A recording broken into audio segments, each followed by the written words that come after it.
Well, when we're supposed to go pick up a car, but it's fucking snowing like a whore outside, and buddy that's coming to pick you up says he's in the rhubarb staying at the road instead of being on the road in the rhubarb.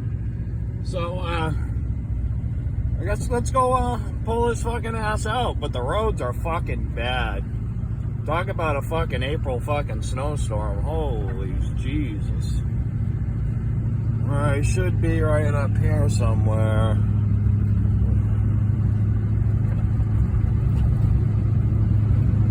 Did he get out? There he is. There he is. Oh, he didn't make it far out of his driveway at all. You fucking sitting in the rhubarb, standing at the road, bud? Fucking A right on you. Oh, Jesus. Oh. Fuck, the roads are fucking fucked, eh? Oh, shit. Let's go fucking turn around and pull his ass out.